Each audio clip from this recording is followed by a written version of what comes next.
Steel remembers fire, grass remembers rain. Every scar tells a story carved out of pain. If you go digging, son, best mind what you find. The truth cuts. Welcome to the Wrecking Yard. I'm Jerry Wayne Longmire. Y'all, presumably still y'all. All are welcome here in the Church of Internal Combustion. We just ask that you show up with an open heart. Oh, it has been a week, y'all. It is a balmy. I'm not sure that thermometer's right. Feels a lot colder than 60 in this garage. We've got a little cold front here in Houston. I wasn't here for it. I just got back. It's about 10 o'clock on Sunday morning. And I literally just got back into town maybe 30 minutes ago. I left Fredericksburg about 5:30 in the a.m. this morning. Get back here so I can record. And mostly just to get back home, because sometimes you just want to be home. You know, the road is not as alluring as it once was.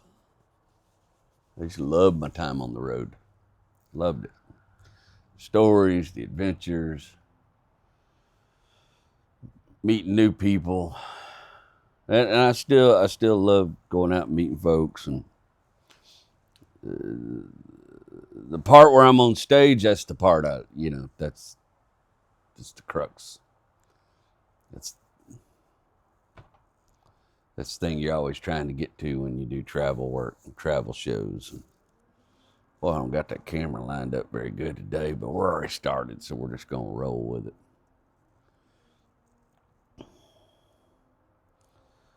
The road is not as alluring as it once was. As a young man, I liked to be on the road. I've spent a great deal of my life living like some kind of nomad, living out of a bag. Not that I didn't have a dresser, I just never occurred to me that maybe I should unpack my shit and put it in a dresser. It's easier to keep that bag ready to go. And then me and Rachel, we got married and we had kids, and I didn't travel for a while, and I got used to being a homebody, which I think might be my natural state. Maybe a lot of folks. And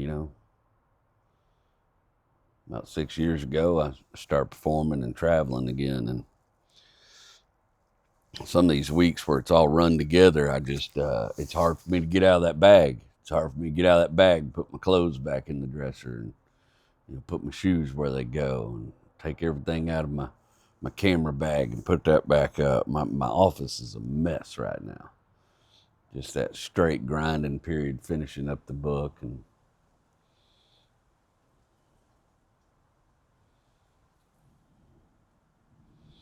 it just doesn't draw me like it used to, Keep wishing somebody invent one of them Scotty beam me up machines or something. I'd probably be scared to try it, to be honest with you. That seems like you could come out to that. They never showed us the bloopers while they were trying to figure the beam me up Scotty machine. There might have been a whole lot of times people showed up with a wing on their forehead or something because that thing mixed up their molecules and what have you. Seems like a lot could go wrong. I don't really know the science behind it. I'm not really a Trekkie. I shouldn't have probably started talking about it, because I don't know shit about Star Trek. Other than it was me and my father used to watch it together when I was younger. My dad was a Star Trek. My dad liked Star Trek. My dad, when I was younger, was a big fan of old Gene Roddenberry. And I liked the show. I liked old Scotty. I'm always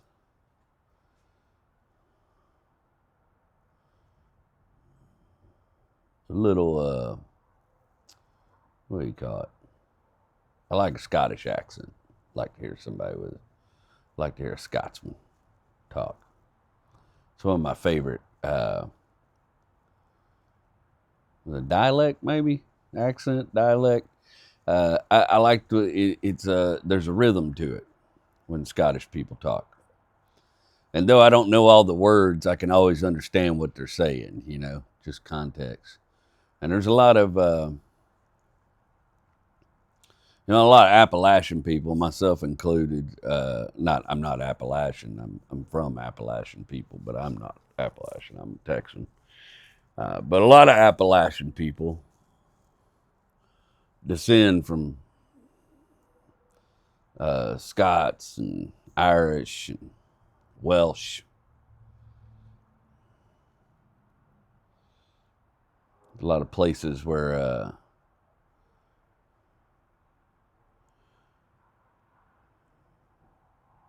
the language has a little music to it, a little cadence.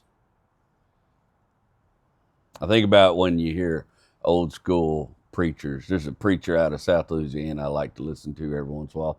Not that I necessarily agree with his message, but the man's a consummate performer. I love to watch him speak because his timing is impeccable, his measure of breath impeccable, his cadence impeccable. He's a preacher named Jesse Duplantis out of South Louisiana, and he's one of the last of the old school.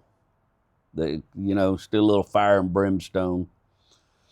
I did hear him do a really funny sermon one time where he was talking about abatement, and it just triggered me the way he worked it in there because he was talking about.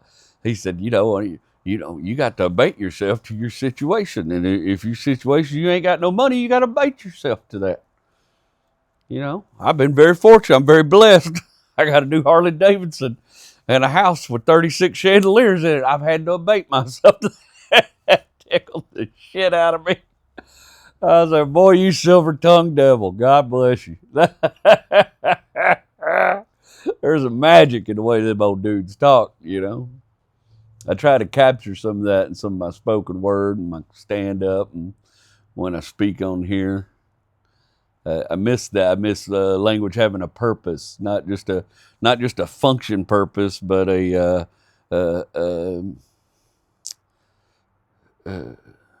joyful purpose, really. I was listening to Billy Bob Thornton talk in an interview, and he said that he was getting tired of movies that played music to tell you how to feel at every scene. And it really struck me in some kind of way because that's what language used to do. It's what language was for. Language and the language you get from the Scots and the Irish and the Welsh, even the blue collar places in England, Liverpool, the language has dual, it functions, but it also tells you how to feel. It's a beautiful thing. A lot of my artist friends are really freaked out about AI right now. A lot of raging online about AI and AI music. It's not scary to me. Like, well, AI's going to start writing comedy. Well, let it, The difference between me and AI is I know I can walk up to a group of 8 people and I can make them laugh. I can entertain them. I can hold their attention. That's the big, as we move more towards algorithm-driven entertainment.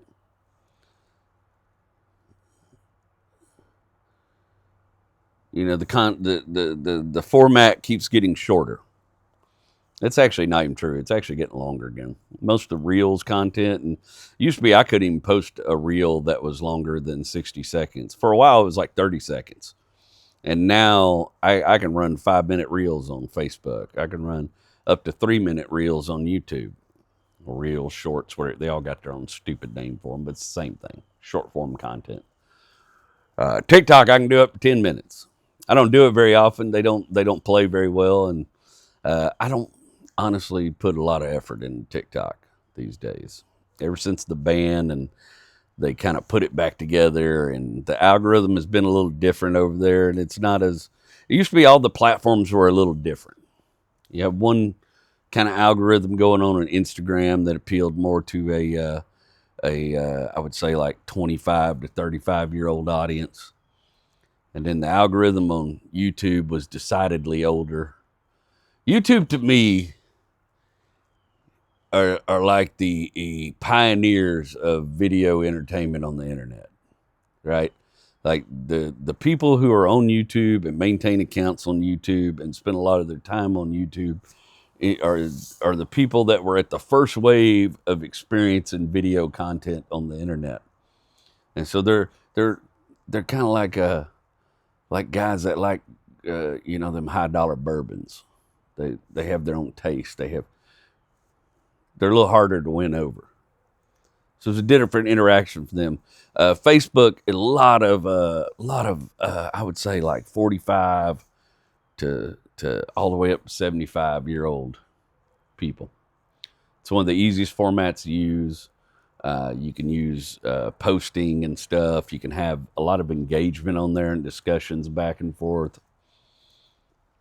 So they used to all kind of offer something different. And TikTok was like TikTok had this weird these weird pockets where TikTok was, a lot of it was people under 25. And then there was like a really niche section over here that was a whole bunch of Gen X people that was on the TikTok. And a lot of the Gen X folks left after the ban, and some of them have come back and tried to keep their accounts going. But I haven't put a lot of effort into TikTok post-ban. It's a lot to keep up with all four of the things. And there's so much AI content on there. And I don't personally care for a lot of the AI content. Not because I have any kind of moral drag out against it. Nothing like that. I don't care about that kind of stuff. Just a lot of it's just not good. It's just not good. It's not entertaining to me. It usually doesn't make sense. You see a lot of Facebook pages that are run by AI. You can go out there and look, and there's just creators that everything they do is just flush out of ChatGPT, and it's easily recognizable style. And you just look at, I just lose interest because I don't think you're telling me your point of view. I think you're just spouting nonsense and diatribe at me. But I'm not mad at it. I'm not like a lot of my artist friends are really. My buddy Jeff Canada has been on a rampage about the damn AI. He's so mad about the AI. And, I'm not saying he's wrong. I'm just saying I do not find it that scary. I listen to podcasts. I listen to people talk about the future of where we're headed, the future of the platforms. I keep an ear to the ground on this stuff because I have to. It's part of my job. But I'm not as concerned about it as a lot of people are. Maybe I'll turn out to be wrong, and I'm okay with that. But I think AI is going to generate content and music and art. The thing, music's been codified forever. Nashville's been pumping out the same garbage for 35, 40 years nearly. Okay?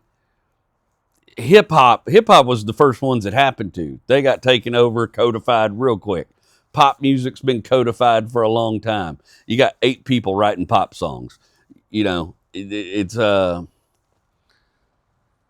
think AI will generate content and generate music and art for the same people that already like codified bullshit. I'm not worried about my fans leaving me to go listen to an AI comic. I'm not worried about my fans leaving me to go watch an AI podcast. I'm not worried about it. And if they do, God bless them. I hope they enjoy it. But it's not. It's just that the codified crap has been a part of entertainment for a long, long, long time. Long time. It's been codified crap. And the people that love codified crap are going to love that AI stuff. And God bless them. Not everybody needs to be complex. Not everybody needs to have complex interests. Not everybody needs to have complex desires. It's okay. I don't fault anybody for that. Every once in a while, I like to just put on a dumb action movie and just enjoy just a dumb action movie with not a lot of going on, and just live in that moment. Old 80s movie, Tango. Give me Tango and Cash. It's not great writing. You know what I mean? It's not a particularly interesting plot. But by God, every once in a while, I just want to lay on the couch and watch me some Tango and Cash. I don't need something complex. I don't need something to make me think.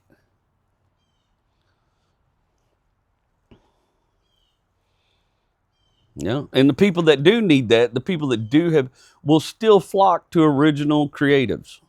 Will still flock to writers who they find original. Will still flock to speakers that they find original. Will still flock to musicians that they find original. AI ain't gonna write you John Moreland. It just ain't gonna happen.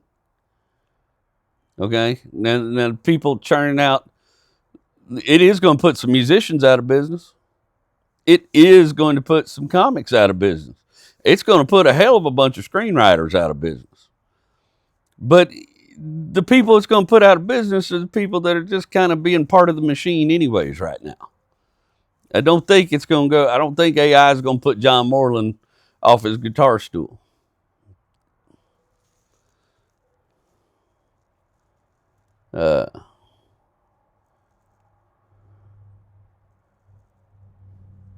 I don't worry about that.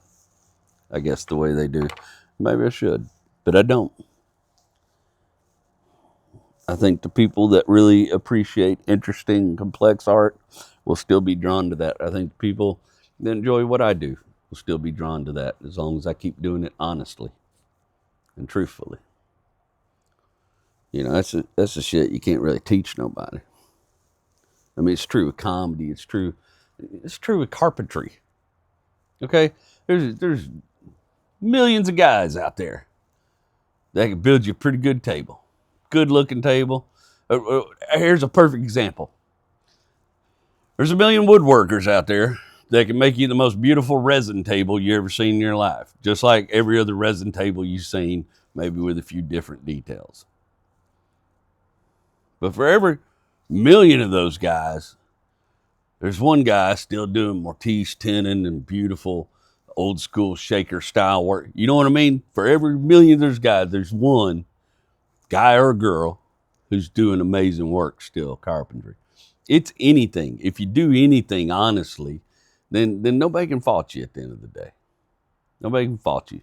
I believed in me. I gambled on me. I do my thing honestly. Sounds great. Every episode we do here in the Wrecking Yard isn't a banger. Every episode doesn't have a great message. Every episode, it doesn't have the best stories. Some weeks I'm tired, and y'all can tell I'm tired today. But it doesn't have to be. It just has to be honest.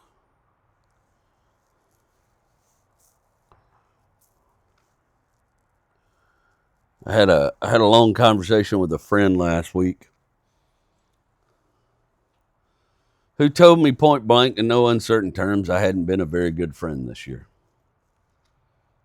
That there had been times he needed me as a friend and I didn't show up for him. And he was 100% right. 100% right. I didn't support his projects. I didn't show up for him. Not out of malice towards him, just being caught up in my own bullshit. It's been a stressful, busy year. And that's still no excuse. He was 100% right. I had to own it in the moment. I had to just be quiet and hear him out. Listen to what he had to say. Because he was right. I have not been a very good friend to a lot of my friends this year. I have been too wrapped up in my own shit. And I couldn't do nothing. I told him I'm sorry. He's like, well, I wasn't looking for an apology. And he wasn't. He just was being honest with me the way a friend should. I'll tell you this. He wouldn't have been honest with me about it if he wasn't interested in still being my friend. That's why he was honest with me about it. And he had every right to be. Of course he did. And I'm glad he was. It gives me an opportunity to repair it in the future. It gives me an opportunity to be a better friend. And that's all I can do is work at being a better friend. And I didn't offer him a bunch of excuses. He said a couple times, I know everybody's got their own shit. And I was like, yeah, that's fine, but you've been going through some big shit, and I wasn't there. And so I'd been promising to go by and visit him for months on end, and then shit would just happen, and it doesn't matter. I'm making excuses right there. I didn't do it. I didn't follow through.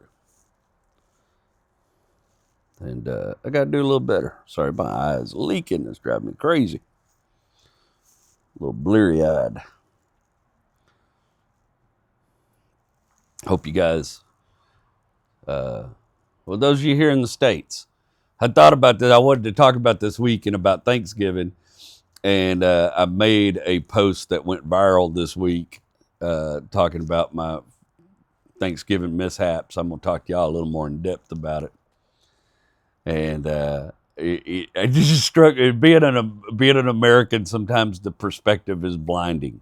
And sometimes I forget that, just because we're having a holiday doesn't mean anybody else is, Like, there's plenty of people here in the States that don't celebrate Thanksgiving, but it was funny, like, people in Australia are like, yeah, we don't really have a thing for that. And I was like, yeah, I guess not. And it caused me to go do some digging about Thanksgiving to, kind of find out, like, where it all stems from. I mean, if you're in the United States, you've heard the stories about the Pilgrims meeting the Indians and the Native Americans and having the first Thanksgiving, which is a bit of a load of hooey for the most part. But, that's how history's written. It's just whoever could cobble together the most interesting horse shit. That's what we're stuck with. But I learned a lot in reading about it that really shocked me. I was trying to figure out, but it's a big deal here in the United States. And I've been in Canada one year during Canadian Thanksgiving. So Canadian Thanksgiving sometime in October. I think towards the beginning of October. I felt like I was in Canada October 6th through 10th, and I was there. Last night I was there was maybe Thanksgiving. I don't know if they do it on the same day every year. Some of my Canadian fans might have to jump in the comments and steer me right on that. So the first thing I did, so this past week here in the United States was Thanksgiving week. And it's a big deal. It's one of my favorite holidays because when I was growing up, it was just Christmas we kind of did separate. Like Christmas was always a thing we did at home with mom and daddy. Right? And then we'd go visit people before and after Christmas. But Christmas Day was kind of just our little singular family. It's just me, mom and dad, and Kimberly. And that was Christmas for us.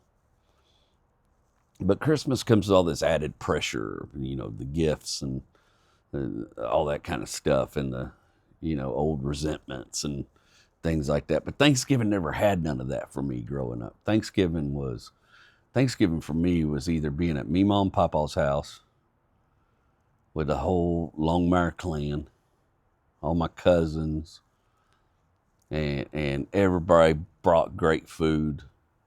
Poor folks' food, but that's what I was raised on. It's what I love. Man, Barbara Longmire is one of the best cooks that ever walked the planet.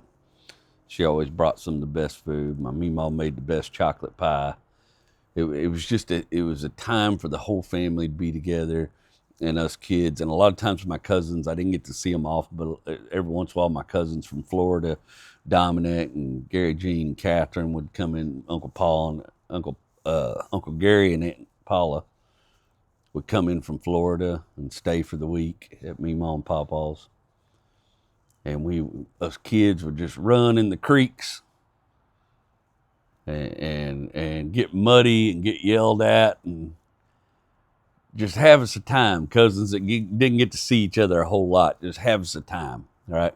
And food was good, and the men were all excited about hunting, and all, hunting was happening. And Thanksgiving to me always just be paper plates sitting out in the carport. And then after a while, we started doing Uncle Larry and Aunt Barbara's house. And it was paper plates at Uncle Larry's and Aunt Barbara's house. And then might go out in the woods and shoot at something. Might go ride the four-wheeler. Might go set something on fire. But we're going to do some. I remember one year, I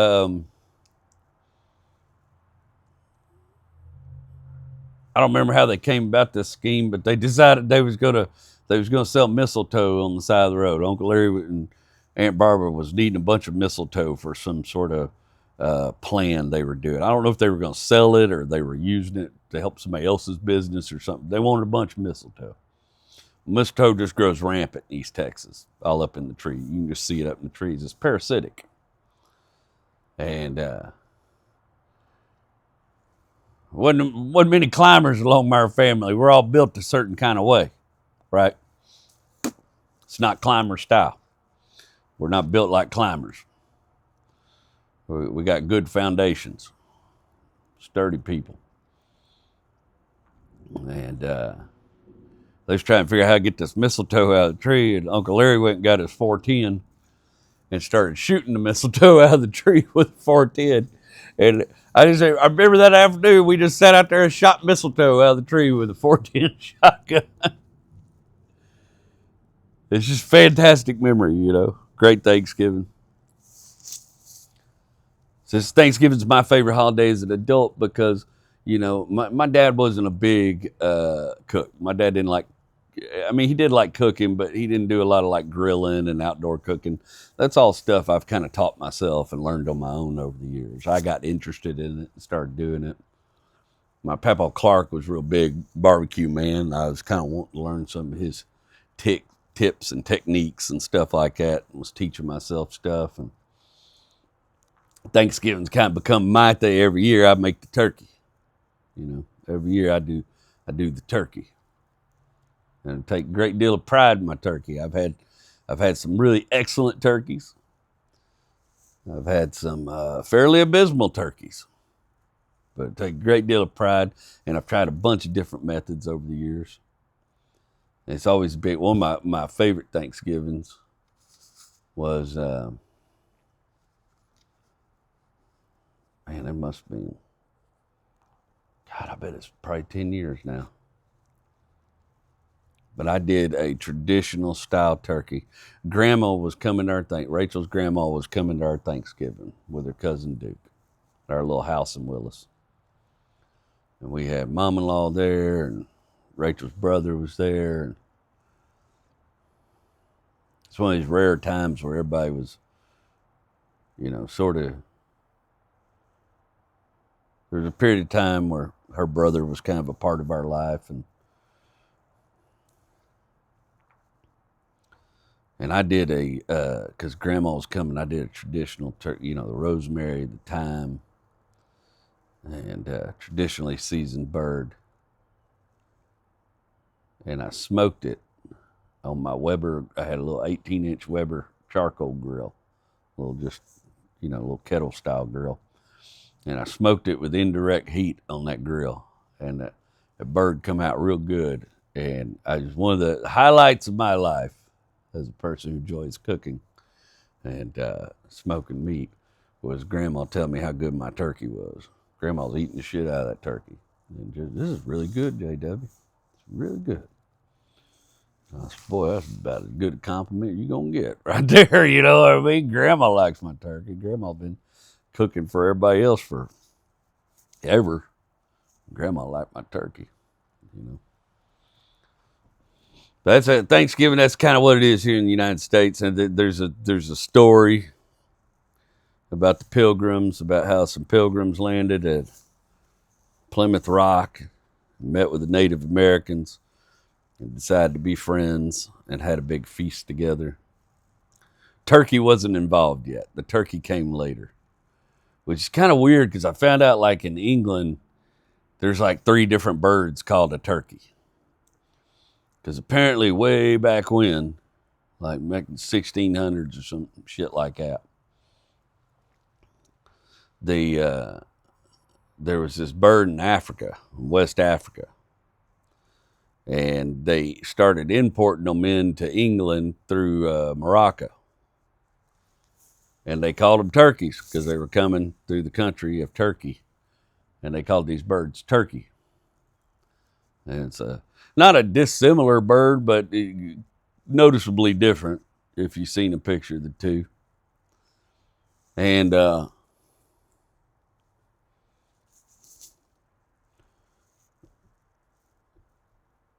turkey, the turkey as we know it today, or at least as we know it in the States, was already a native bird here to North America. They were everywhere.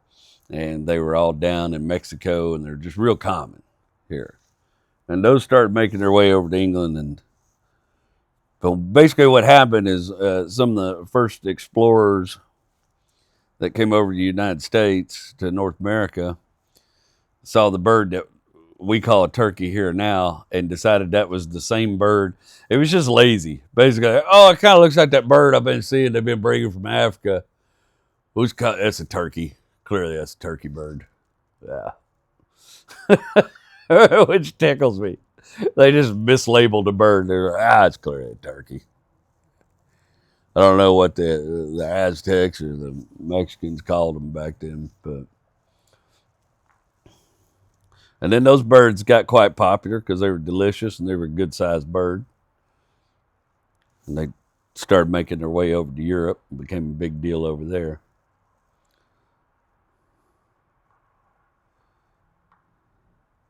The thing I found is funny about so when I was looking up Canadian Thanksgiving, it's basically, it's just a harvest festival. It's an end of harvest festival, like, whoo, good job, we got enough food. Let's hope we make it through another Canadian winter. Like, this might be the last time we eat. It's just kind of that. It's like a hoorah, we got the harvest done. Let's hope everything goes well into the next year. At least that's what I understood from my reading.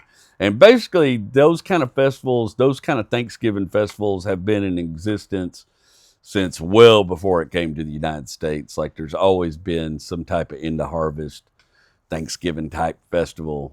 It goes way back in Europe. So I don't know if any of the Brits or anything still, I didn't look that up, celebrate any kind of Thanksgiving or anything like that. But the pilgrimage story is the kind of the weird one. So like there's these Puritans, religious Puritans, and they're feeling like they're being persecuted in England. Feel like people treating them bad. They said they was fleeing religious persecution. And so they left England, but they didn't come to the United States. They went to Holland. And they went to Holland, and they were in Holland, I don't know, 8 or 9 years. And then they decided Holland was religiously persecuting them too. And they came back to England. And England was like, we don't really... I mean, we liked it better when you was gone. So maybe you just find somewhere else to go. By then, there was stories of the New World, so they headed this way. So they come over here and tell us we can't go to the liquor store on Sunday or some bullshit. But they came to the United States, and then there's that big story about the Indians and everything, which is hilarious because there wouldn't have been no turkey on that table.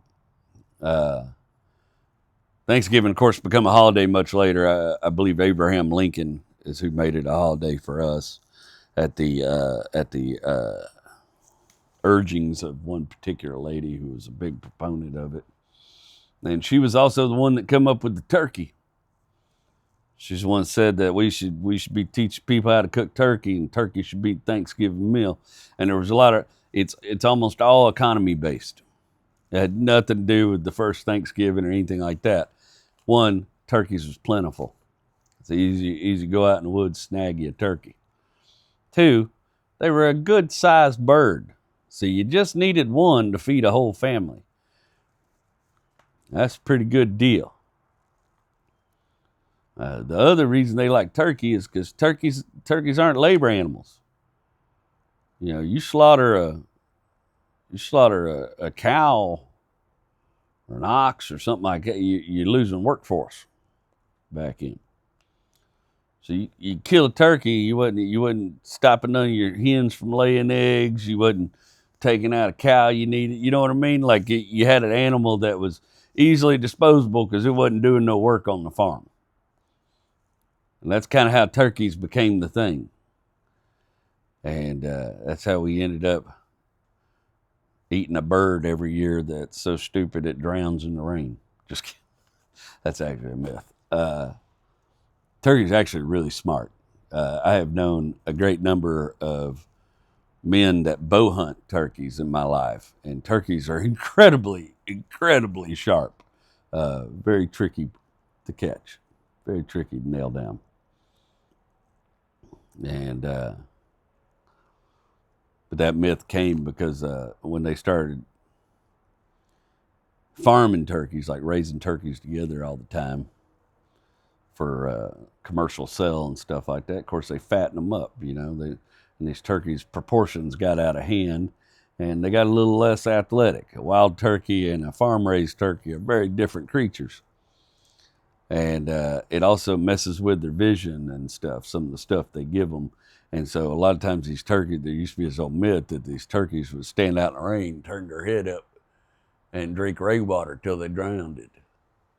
But they don't actually drown. But that's the best way I could describe American Thanksgiving to those of you who are outside the purview of the United States perspective. So every year, a lot of us get together, get us a turkey, get our family together, and have us a little feast. I don't know where all the other foods come from. I have a few favorites. One of my personal favorites are deviled eggs. My wife makes, there's dressing and stuffing. I'm not a stuffing guy. I only had that up north a couple times. Not my cup of tea. But my wife makes a pretty good damn dressing. This year it was out of this world. She used my turkey drippings. And she makes, Rachel's an artist with gravy. It's literally one of my favorite parts of any holiday that involves gravy is to smoke a J on the porch with Rachel and then go in there and play her Stevie Nicks songs on the Bluetooth speaker while she makes magic. I made a joke about it. I said it's like watching Rembrandt paint the night watch, the way that woman makes gravy. And it's that little love potion number 9 she concocts is out of this world. Woman makes some gravy. I happen to love most Rachel's cooking. Except for the stuff she doesn't make. I don't eat seafood, so it's not my thing. I have shellfish allergy, so I don't do a lot of scrimps. This week started out particularly hectic, though. Yeah, I do the last 2 years now, including 3 years, including this year. I've been a part of another friend of mine, a comedian, William Lee Martin. I've been a part of his Christmas tour every year, and it's a good, wholesome. Comedy's a really dirty business. It's a really ugly business. A lot of people screwing you around. A lot of creepy people involved in entertainment too. So, and you have to keep your guard up all the time because you never know what kind of creep you're going to be around this week. And not everybody, a lot of good people in entertainment too. But it's a dirty business. You got to stay guarded. And it's really nice to just wrap up the end of the year doing something wholesome that's kind of family based. And I'm a Christmas guy and I love Christmas and I like celebrating Christmas. So, and though I'm not what you would call a religious man, I grew up in the church, and so I sort of like all that symbolism, and I like the hymns, and I like some of the more religious songs, "Away in a Manger," "Mary, Did You Know," that kind of stuff. It gives me a great deal of comfort because it's things I was raised on. I'm not a church-going man. It's not my cup of tea, but I do enjoy that little bit of nostalgia every year. It just feels good in the year on something kind of wholesome or just entertaining people, bringing joy to them in the best way I know how, making them laugh. working with a friend, a guy I've known over 20 years. But there's a lot of moving parts to the show because it's not just a stand-up show. It's not just me and him doing stand-up and then that's the end of it. I, for as much as I love speaking in public, I have a horrible, horrible phobia of singing in public. And I'm not a very good singer. Not saying I don't have a good voice. I think I have a nice voice. And, when I've had help singing things, I've done some nice things. But I can't keep time in my head. I never know when to sing. I'm always, there's this content creator, this guy named Joey Bro, and they're always giving him shit because they said he's about a beat behind. And I'm like, I've been that way my whole life. I can't keep time in my head, and I'm always off beat. And so I struggle with that. But we sing, we sing together on stage live.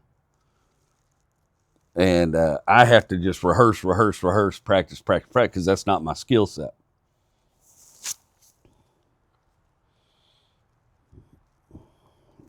Along with that, we write a sketch every year.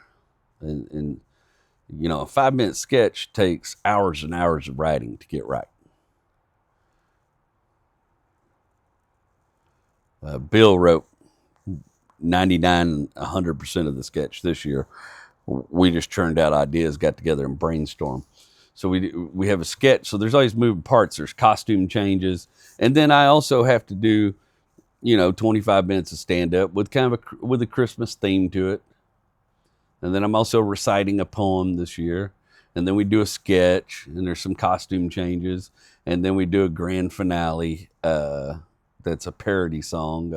I Like My Christmas a Little on the Trashy Side, kind of like the old, I Like My Women, I don't remember who sang it. I Like My Women a Little on the Trash Side. Is that Confederate Railroad, maybe? Something like that.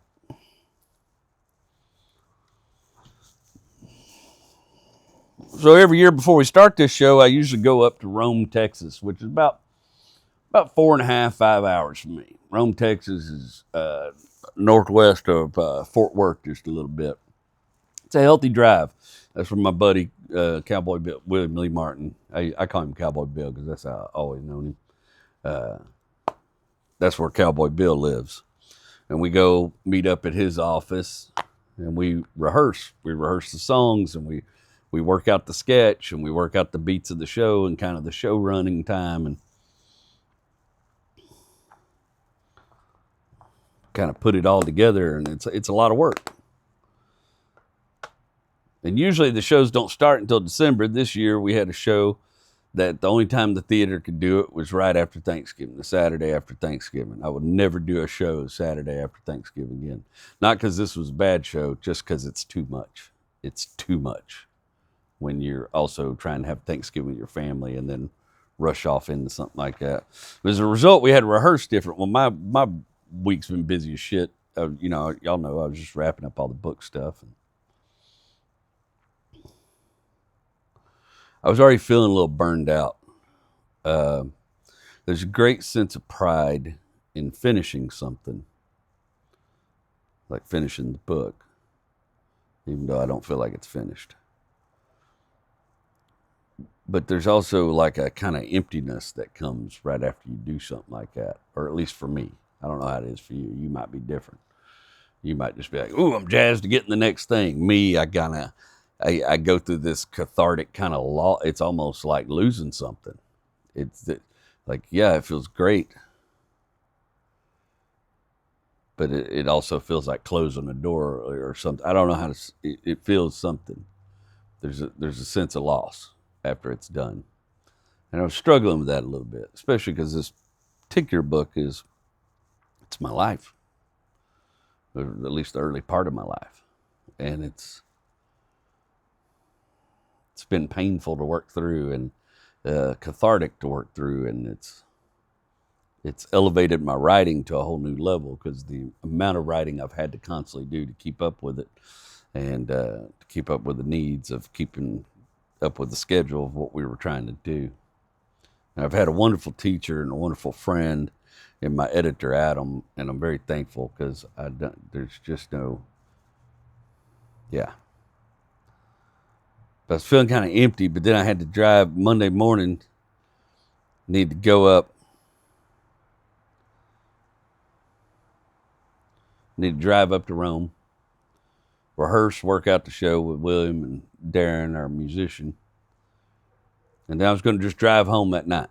Just turn and burn, you know. Which it's 9 hours of driving in a day. It's a lot. Y'all know my hips been jacking with me, so it's kind of hard for me to be in the car that long. And I was already feeling something, and I had some ideas about the show, but I wasn't very good at articulating them. I'm glad William Lee Martin come up with a great idea for a sketch, because I showed up a little empty-handed this year. I had some ideas, but they just weren't good. And I was having trouble articulating them and making them any better than they were.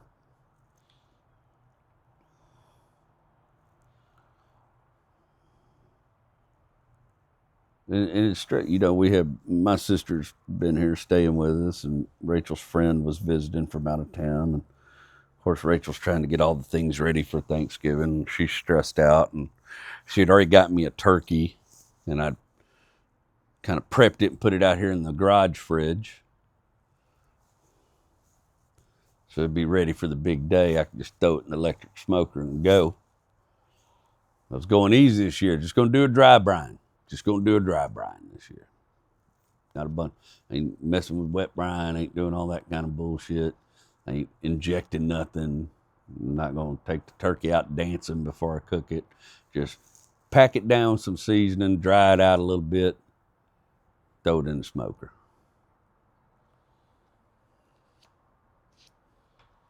Done it before, works good, makes a good turkey. I was just trying to take it easy this year, because I knew I had to travel and I had the show right after Thanksgiving.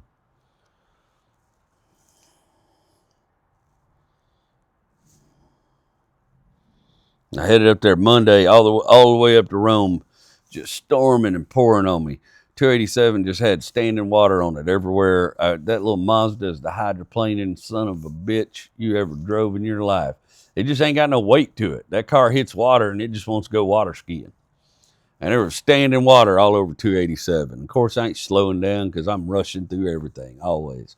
I'm still trying to run 75 miles an hour and pouring rain and hitting these water puddles and getting sketchy, and literally going up onto an overpass on 287.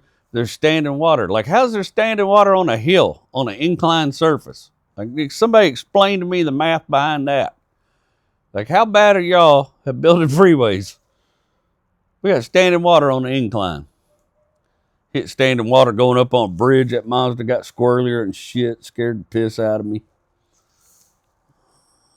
Got our bills. We did all the thing. Of course, 6 or 7 o'clock at night before we get done. I got to turn around and head back to Houston. I just can't see as good at night as I used to be able to. And get just south of Mansfield, which still puts me about 3 hours away from the house. And it's just pea soup. I mean, the thickest fog. It must have been some weird weather condition. I couldn't see 2 car lengths in front of the car. I mean, literally, I'm not exaggerating at all. And of course, I should have slowed down, but I didn't. I'm in a hurry to get home. I'm still trying to run 70, 75 miles an hour. And there's part of that 287 thing where it gets real windy before you get on 45. Now, even parts of 45 before you get down to Huntsville and Houston that aren't well lit and real windy, and literally going down that highway and looking to the right.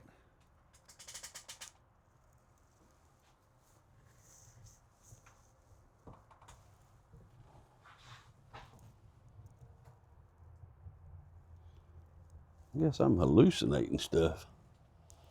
Sorry about that. I thought I saw the animal crawl out from under my lawnmower just now. I still think maybe I did. I couldn't tell what it was. It happened so quick. Something snuck off in here trying to get away from the rain.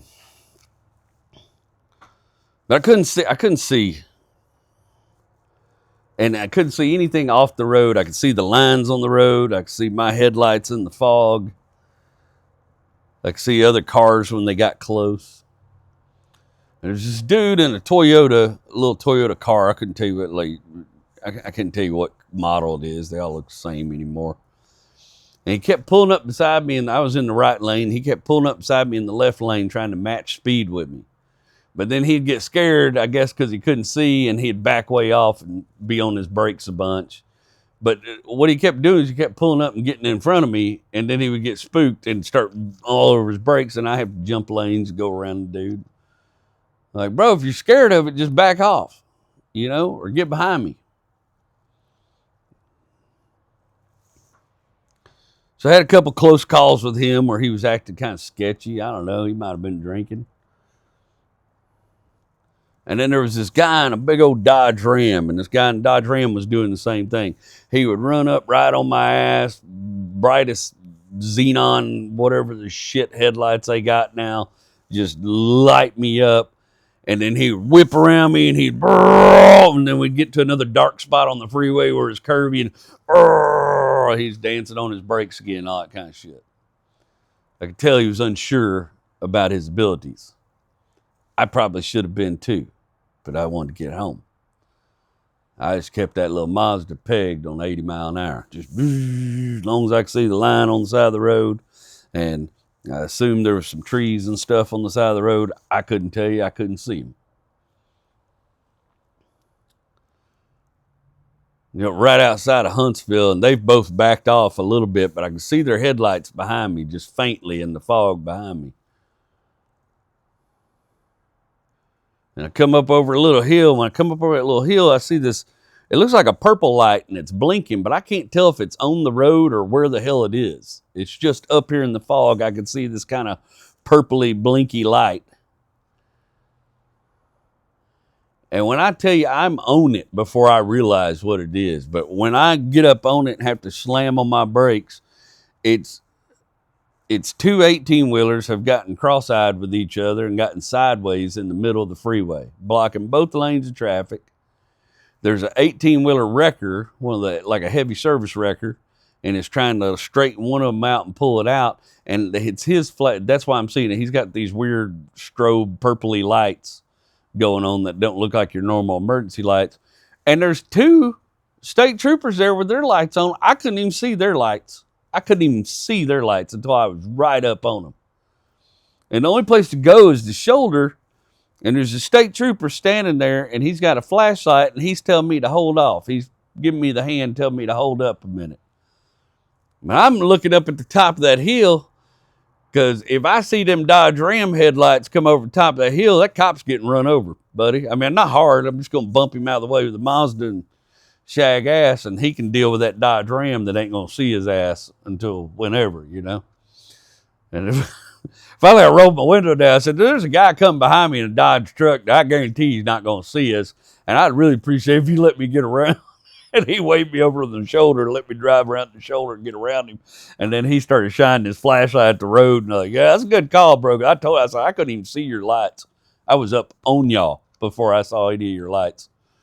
And so he had went and turned the headlights on, was flashing his little light when I was driving off. So hopefully got that Dodge Ram's attention. I didn't read no story about nobody getting run over. But I was steady, boy. I see them headlights come around the hill. I'm just going to nudge you out of the way with this Mazda and go on home. Hope I don't end up in jail.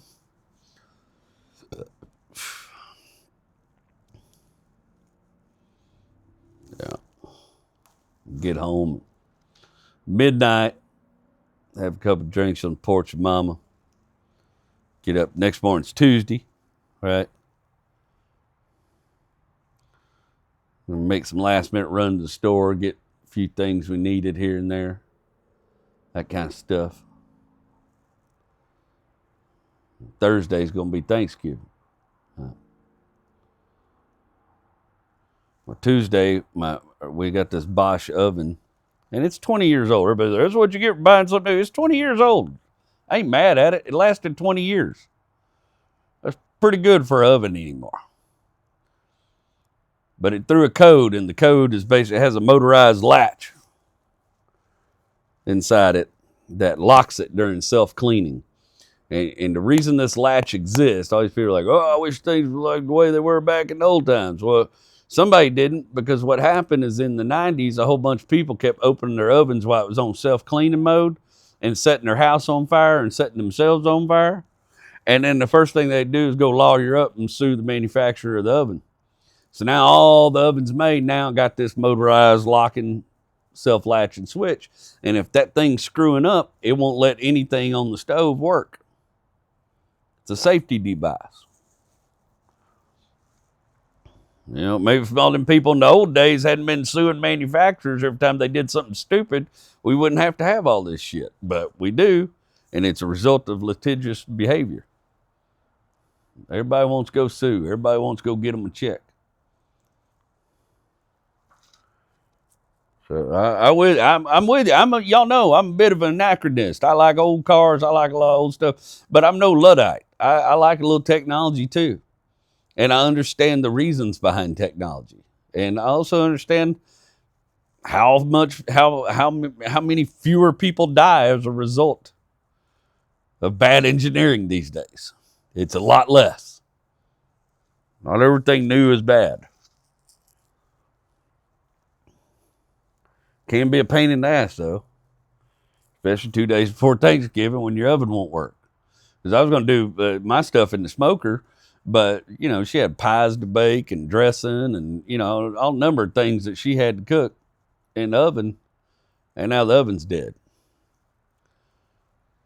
And I tore the oven all apart. And, you know, this is the thing I will bitch about Bosch. Apparently Bosch went around. So, you know, you can find DIY videos on how to do just about anything on YouTube and stuff like that. You can't find a lot of videos on Bosch on this oven latch. And it's because Bosch was running around suing creators or threatening legal action for creators, showing off proprietary trade information. Y'all should look in that. Milwaukee does that too. Milwaukee and DeWalt has started doing that and started going after creators and stuff or showing ways to fix their batteries and stuff. It's kind of crazy. It's chicken shit is what it is. Not crazy. It's chicken shit. Greed. Greed, all about at the altar. The altar of money. And we all do. Much we hate to admit it. Money means a lot of things to different people. Some of us, it just means freedom. Because you ain't born free. You got to earn it. And so I couldn't find no videos how to take that Bosch oven apart. Most ovens and like washing machines and shit like that you take apart, even dryers, right? They always got those little spring clips under the front, under the top, and you stick a putty knife in there and you jiggle that clip and you jiggle that clip, and then the whole top hinges up. Not that some bitch in Bosch. I'm telling you, I've pulled engines out of cars and removed less things than I had to remove to get that Bosch oven apart. I had to take all the knobs apart, take the control panel off, get to some crazy little screws that went up under the range top. All manner of shit to get that range top hinged up and open. All the burners apart, all that crap, and the gas lines loose. To get that thing open where I could get to that motorized latch and see if I could clean it up. Or I even tried jumpering it, and that didn't work. The whole control board said no. Apparently they knew somebody was going to try that. Then I wanted to go look for a part. Discontinued. But I ain't even, it's a 20-year-old oven. It's a 20-year-old, I ain't mad about it. You know what I mean? I get y'all don't want to keep making parts for a 20-year-old oven, that their new ovens aren't anything like it. I get it. I ain't mad about it. It's disappointed because I was hoping I could just go find me a part. But it's okay. I did find me a used part, a tested used part on eBay, and, you know, $75. 20-year-old oven, I got to spend $75 on it, and maybe we get another 5 years out of it, and I don't have to buy a new oven while we're living in this house. That's good. I'm good, bro. I'm good. I'm not mad about it. A little pissy about the timing. Not mad about it in general. I hear so many stories of people's ovens and stoves breaking on Thanksgiving. It is. I was thinking about writing a little sketch where it's just the guys designing the expired timer. You know what I mean? For appliances in their little boardroom somewhere, and they're just like, when we want it to go out. Well, obviously, sometime in November, you know, like 22nd, yeah, like 22nd, 23rd, somewhere in there. Got to make sure that's when it takes a shit. Do we got an alternate date? Yes, December 25th. Yeah, if we could make them go out on December 25th, that'd be great too. But I found my used parts going to be here this week. Not in time to save Thanksgiving, but me and Rach, we do well under pressure. And I've gotten so much, I talked about this in my little video I made. I didn't crash out. I got a little irritated. I was like, you piece of shit. All right. You know. But we didn't crash out. We looked like, well, should we just replace it? Should we do this? Should we do that? Well, none of those felt like good options. That's a lot of money just to replace a major appliance like that, especially anymore. Even if you get, like, I usually go to Scratch and Dent, and I get some pretty good deals. I'm a pretty good wheeler and dealer. But this is a lot of money put out right before the holidays, you know. It's been an exceptionally profitable year, so I've lost some money on some shows this year. So decided against that, but then we remembered, oh yeah, you know, a company that sent me that electric smoker last year, they sent me a new one this year, and I'm going to use this one. I'll give the old one to my cousin Ricky, but it's still sitting over in the garage. I said, hell, man, we can do your dressing in that electric smoker. It's just an oven, basically, a low temperature oven. And then, Rachel, we have a combination air fryer, microwave, convection, little toaster oven type thing. It's not very big, little Toshiba. And Rachel figured out how to do her pies in there. And then she figured out how to do her cornbread in the crock pot. And it's some of the best cornbread I ever had in my life. It was damn good. I had cornbread and chili. I had a little cornbread, just Hormel chili, just canned chili. Little cornbread and chili the other night. That was tremendous. Hadn't never tried that before, but I heard people like to put it on the cornbread, and so I had to give it a shot. It was damn good. That's Diamond Jim certified, cornbread and chili. I also want to try it on cinnamon roll. I heard there's people somewhere that put their chili on cinnamon roll, and I'm gonna be honest, I kind of want to try that shit. I've had the spaghetti on noodles, the chili on noodles, like they do up in Cincinnati and Northern Kentucky, that kind of shit. I've had that. It's pretty good. I ain't got no issue with it. I could go for a little less cinnamon in it. I think they put some cinnamon in it or some nutmeg or something in it. But that type of chili with hamburger meat is more akin to a bolognese sauce anyway. So it doesn't even bother. It's like, I like it. It's pretty good. I like noodles. I like chili. I like bolognese sauce. So she figures out how to do cornbread in the crock pot. We're about to whip out the Dutch oven, but we already had other things that were having to be cooked on the stove, you know, green beans, shit like that on the stove top. But luckily the top range, the gas range was working, just the oven wouldn't work. But the gas range would work. So we figure out how to get around it. I'm still going to smoke turkey in the smoker. I come out here the day before Thanksgiving. We get that problem straightened out. And I'm worried because Rachel's all stressed, and I'm just trying to figure out ways to help her. And we got other people in the house, and people we love, but it's more stress. We have a small home, and so, you know, it's a lot of people in our house. It's a small home. So, day before Thanksgiving, come to get my turkey out of the refrigerator, and the trusty old garage refrigerator has taken a shit. It didn't let nobody know. Now, I've heard since I told my story, people said there's this little $20 alarm you can get off Amazon. If I ever get me another garage refrigerator, I'll do that. I don't use garage refrigerator that much. I'm not a beer drinker, so I don't keep beer in there. I just pretty much use the freezer part of it, store meat in it. And the only reason we even got it is we had bought a used refrigerator from a friend of ours right before we moved in here, and we brought that one because it's a big, nice LG refrigerator. And that was Grandma's old refrigerator. And I just moved out here to the garage.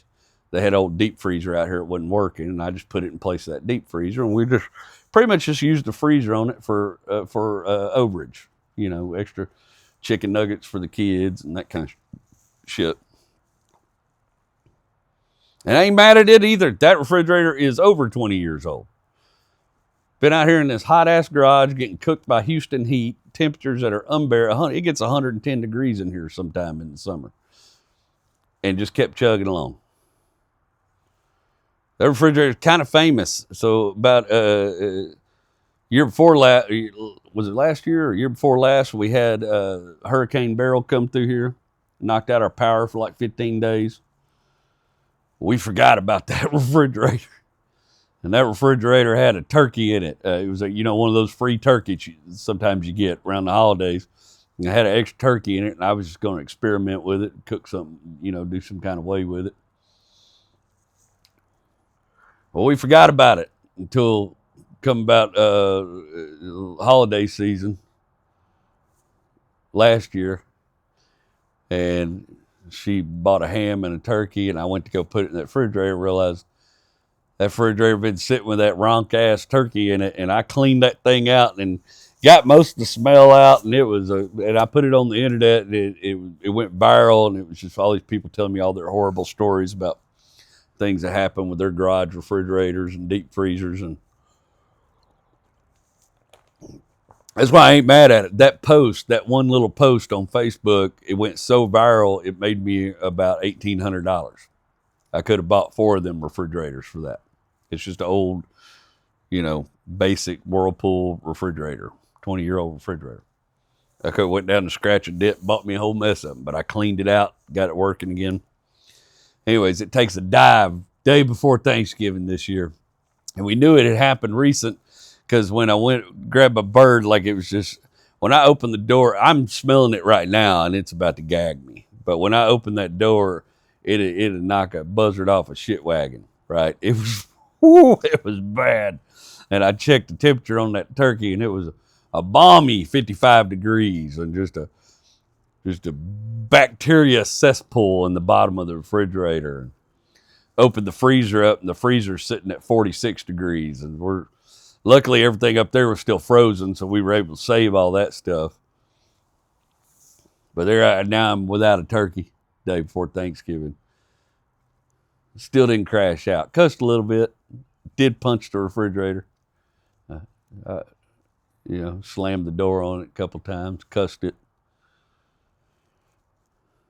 Then decided to go to our grocery store. It's called H-E-B. Decided to go over to H-E-B, see if I could find me a fresh turkey. But I didn't want to pay fresh turkey. But luckily they had a sale. It actually turned out pretty great. I was in such a stressed out mode. I was in high alert because the shit with the oven and the trip to Rome and back. It was just you know what I mean? It's just one of them weeks where I was just burnt. I was just fried. And I came into the week fried. Came into the week cooked a little bit.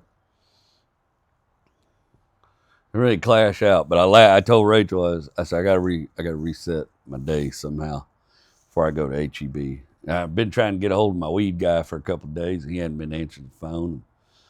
I was down to the dry stuff that ain't no good. And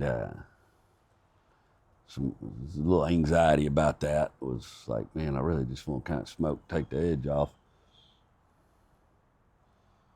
So I went in the bathroom and I got these beard products I use, I'm wearing this shirt right now.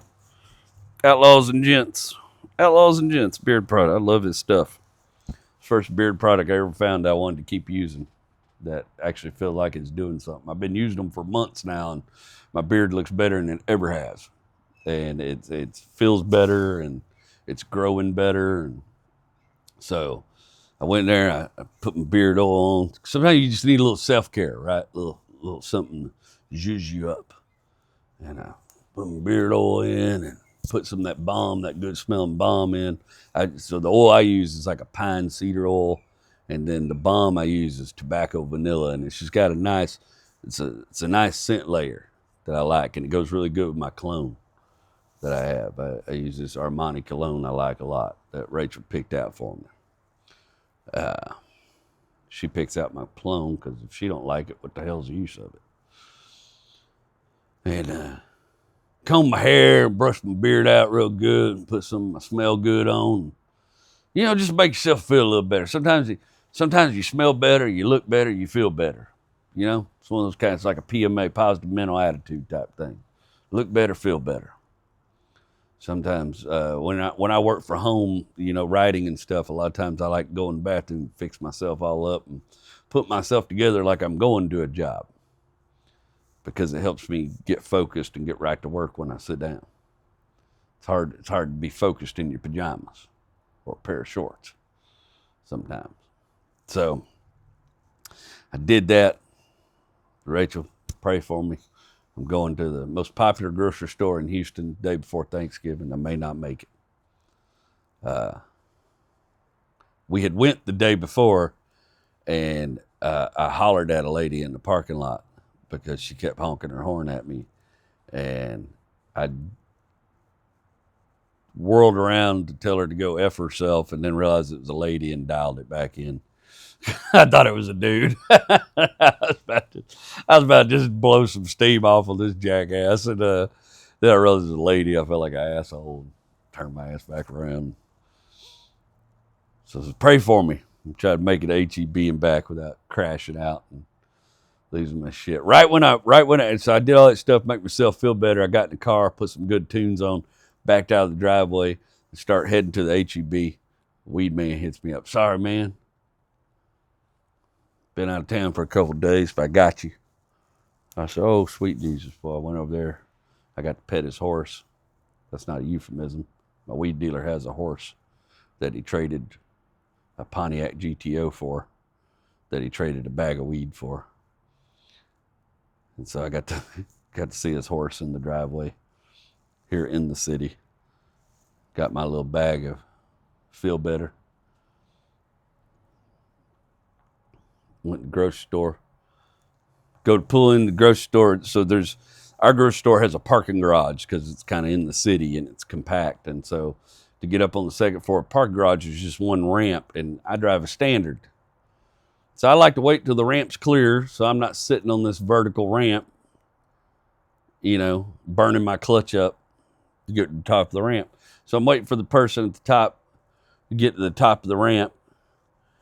And sure enough, this broad pulls up behind me in a Mazda CX-5. And it's just middle-aged white lady. And she honks her horn. And I wave at her like, hey, they're almost clear and I'm going to pull up. And then she honks her horn again. And I kind of wave at her again, trying to be cool because I'm just trying to keep myself in check. And I feel better. I got my weed. And she honks again. It's all right. Ramp clears. I pull up the top of the ramp. Was you come up out of the top of the ramp, there's like a concrete wall, and you can't see over it, especially in something small like the Mazda. So when I pull around that wall, there's this old man that's coming out of the store is on the second floor. The store is actually on the second floor. The whole bottom is parking.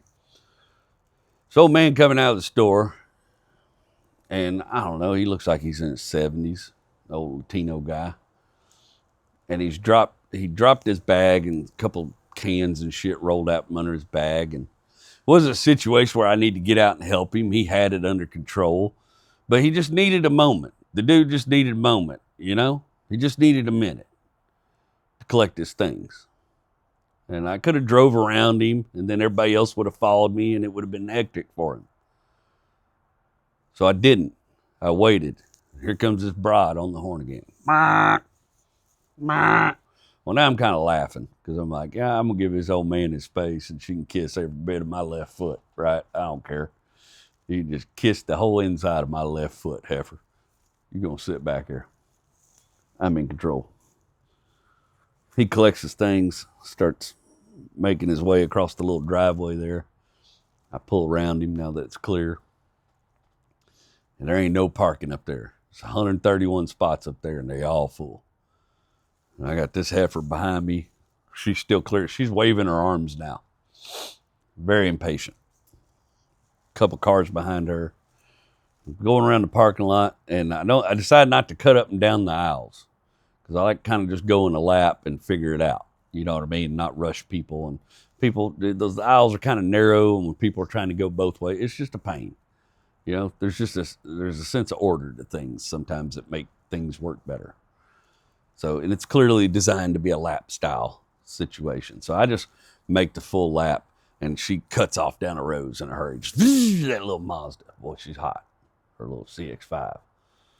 A couple of them follow her, and I come back around to where that ramp is, and that old man, he's in this little Mazda B2200 that his truck was held together with hopes and baling wire. I mean, fenders hanging off, and little old pickups just in rough shape. The old Mazdas, they just run. And he's backing out of the parking spot in that Mazda. He sees me, waves at me. I wave back, and he pulls out, and I pull into the spot. Right about time, Heifer in the blue CX-5 comes whipping around trying to get it. Now she's doubly mad. And I was one of the coolest moves. I was so mad at this lady. I just wanted to be ugly, but I wasn't trying to have that energy on me. It's still one of the coolest moves. I got out of the Mazda and I just waved at her like real nice, like, hey, it's you again. And she flipped me off and sped off down the aisle. And I walked into HEB prepared for a battle. Knew it was packed. And I knew exactly where Rachel had sent me the listing for what I was looking for and what aisle it was on. It was in the meat department on the right-hand side. I knew where to go. And come in there, and there's a bunch of people arguing in the produce area, like two families arguing with each other about produce and bustling and hustling and all that kind of shit. Not shoving, but voices are raised. And I just ease around that. And because people are stopping to gawk at that, I'm able to ease around this whole crowd of people. I'm talking minutes. And go right to my turkey. I find the turkey I want, grab it, ease back out. Because now more people are coming to gawk at this, I ease over to one of the self-checkouts and check out just like that. Boom. I am walking out to the Mazda, and I still see CX-5 ladies drive around the parking lot looking for a spot. I get a Mazda, my prize, my turkey. Yeah, I left the house, got home within an hour, which is crazy talk. Didn't know I was going to have to thaw but turkey said on the front of it, fresh, never frozen. Horse shit. That thing had a block of ice in it that could have sunk the Titanic. Are you shitting me? That thing been frozen at some point in time. I had to thaw that turkey, kind of quick thaw it, and pat it all down, dry brine it, put it in the refrigerator. We had to clean out the entire refrigerator to make room for the turkey because now the other fridge don't work. Had to deal with a particularly old avocado that somebody that was in a bowl in the back of the refrigerator that almost cost me my guts. I don't get pukey at gross smells and stuff. I worked on plumbing for years. That stuff don't bother me. But I was walking out the back door and that avocado fell out of that bowl and smashed on the concrete. It looked like baby shit, and it just I didn't lose my lunch, but boy, it was sure threatening to me. I said, boy, got the turkey prepped. Big day comes. Mama's able to get her stuff done. We do the dressing in the smoker. I do the turkey in the smoker. I cheated a little bit for my crispy skin, so I sprayed just a little oil on the outside of the turkey after I got it up to about temperature. I got it up about 160 on the smoker, with that good pecan smoke.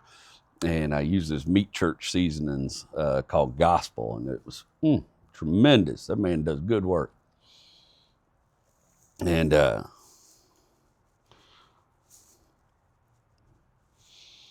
but what I did is my big offset smoker I got around the side of the garage here, I had some pecan from the old General, the old pecan tree that fell a year or so ago. I've been seasoning some wood off of it, and I had some good chunks of pecan, so set up a little charcoal bed in there, got that pecan up to a roaring, I was pushing about 400 degrees in that offset smoker with good pecan smoke. And then when I got that turkey up to temperature, I moved it over to my big offset, stuck it in there, and clamped it in there with the breast pointed away from the firebox and crisped that skin up real good. Some of it was still a little rubbery in a few places, but most of it crisped up real good. Turkey skin's a pain. Turkey come out good. Mama's cooking come out amazing, as it always does. We had some nice Thanksgiving. And Friday, we don't often have a babysitter, but my sister is here, so she stayed with the kids. And me and Ray just we went to Petco and bought some cool shit for the cat, some toys for the cat. And we just don't get to do stuff like that together very often. And then we went over to where Rachel gets her nails done, and we both got a manicure and a pedicure, and my fingernails look amazing, and they feel really good too. And it's a nice little self-care. That pedicure, that's only the second one I ever had in my life. Boy, it sure make your feet feel good. They rub all this lotion on them, and they salt scrub, and then they put hot wax on them, and then clip your toenails real nice, and get rid of all your cuticles, and take what looks like a wood shaper tool to your foot, scratch off all them cows. I swear my feet fit in my shoes better afterwards. I was just light-footed going across that parking lot. Felt nice. Of course, got up Saturday morning, and I had to be in Rome by 3 because we need to rehearse as soon as they open the theater. Not Rome, Fredericksburg, Texas, about 4 hours. So got up early Saturday, shagged ass to Fredericksburg. Got there early. We worked on the script. We read through the script a couple times, sketches. Bill had rewritten the sketch. And then we rehearsed till just about showtime. It was 8 o'clock. And then the show went good. It wasn't many people there as I hoped. We had like 135 people. It was a small theater. But the beats worked, the sketch worked, the beats worked, the music worked. I did flub up on the last song of the night. I read the wrong lyrics because I got a little lyric cheat sheet down there because I can't remember the lyrics. It's a parody song that we do. And I accidentally read the wrong lyrics on my part to do a solo, and so my lyrics didn't make no sense. But I sang it loud and proud. We just laughed and went on. But the stand-up went good. The show went good. All the beats hit. It was funny. It was a good night. We had a good time doing a little meet and greet with some folks after the show. Then found out you can't get no food in Fredericksburg after 11 o'clock. So Bill and his wife run over to the Whataburger and grabbed everybody some taquitos. And then we went back to Bill's hotel room, Bill and his wife and Darren and his wife, and just hung out there and ate our taquitos and talked about the show and talked about what we want to trim in the sketch, all that good shit. Had a few drinks. I got in bed about 1:20 in the a.m. and then got up at 5 a.m. this morning to get on the road, headed back here. And it's been a week. That is a very Jerry Wayne Thanksgiving right there. I am a little cooked. I'm glad next week I'm off. I don't have shows next week. We do got some family stuff we got to go do, but I don't have shows next week. But then that last week is 4 shows in 3 days, and that's going to be crunch time. So we'll get through it. We always do. I'm looking forward to Christmas.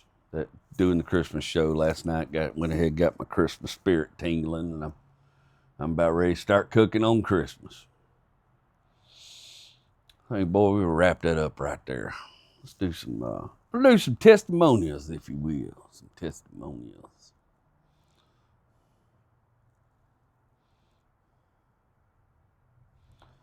I know I pulled these up. Here we go.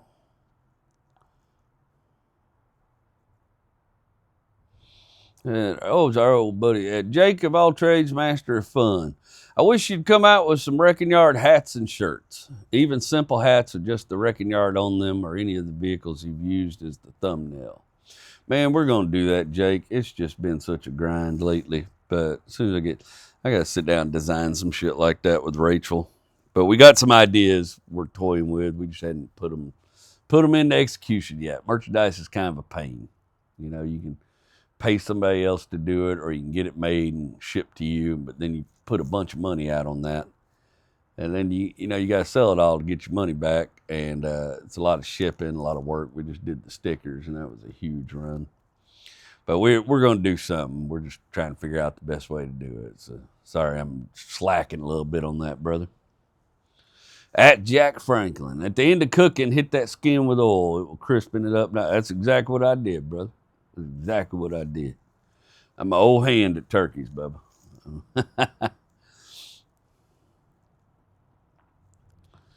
At James Nauman. Man, you just told a story about my life. I can relate to Steve in so many ways. I don't know how I stayed out of prison or jail, but I burned so many bridges during my addiction struggles.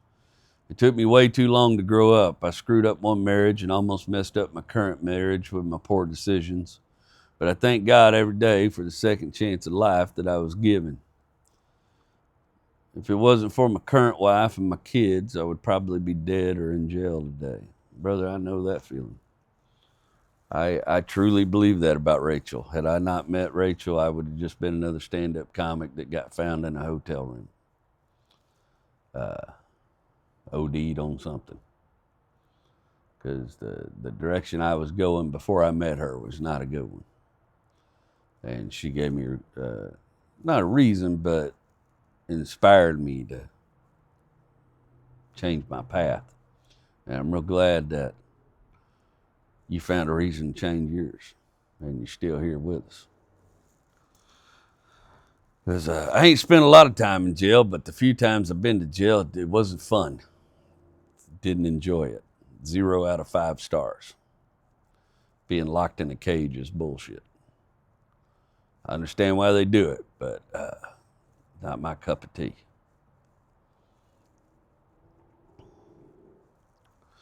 Sometimes I have a week where the universe don't whisper. It shouts me down. Where all the molecules around me are just reading me the riot act. I told you, it started with a drive through a wall of fog so thick I couldn't see a car length in front of me. Kind of fog don't make no sense. Kind of erases the world, dares you to keep moving anyway. All I could do was slow down, lean forward, guess at the shape of the road, and trust that the ground underneath me was still there. And maybe that should have been a warning, but I didn't take that as a warning. I just took it as a Monday.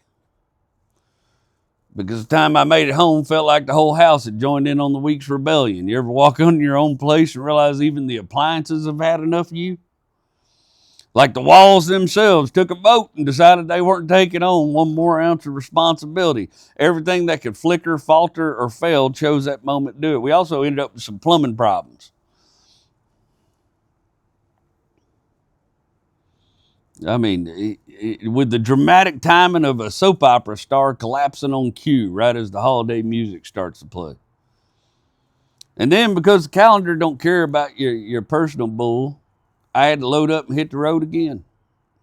Another long turn and burn run. First night doing a new Christmas show, new jokes, new beats, new rhythm. And every mile between here and there echoed with that little voice that, most creatives and artists carry inside them. What if you rush this? What if it ain't ready? What if you ain't ready? And to top it off, the book is done. And finishing a book, a real one that's you lived in, it didn't feel like crossing the finish line. It felt like walking out of the house I grew up in and closing the door behind me. The silence afterward is loud and hollow, heavier than I expected.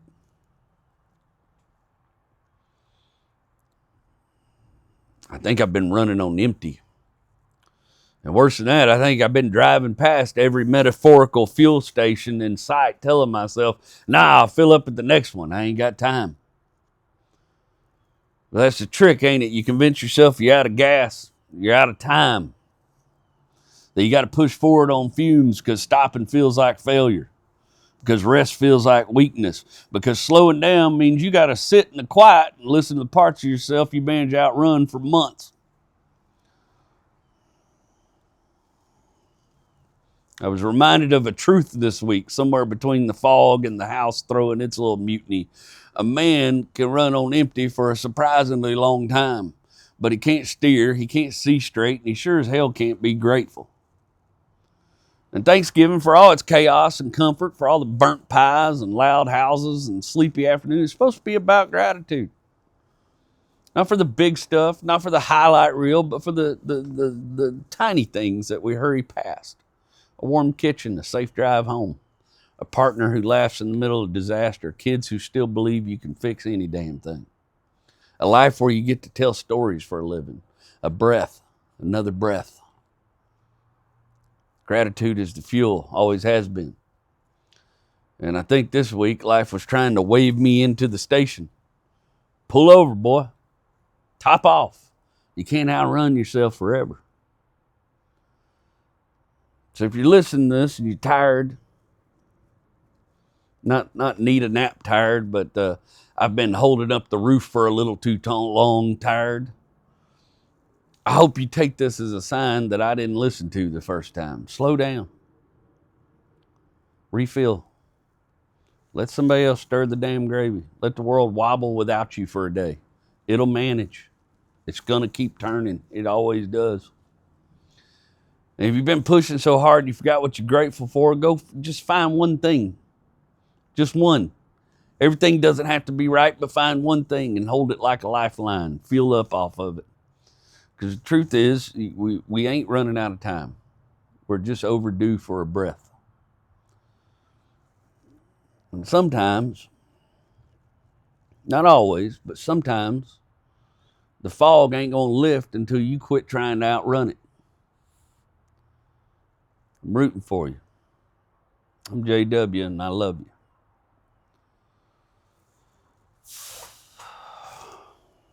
Ooh, I am need a nap tired. I am need a nap tired. I'm going to go edit this thing, get it in the can for y'all. I'll see y'all this afternoon.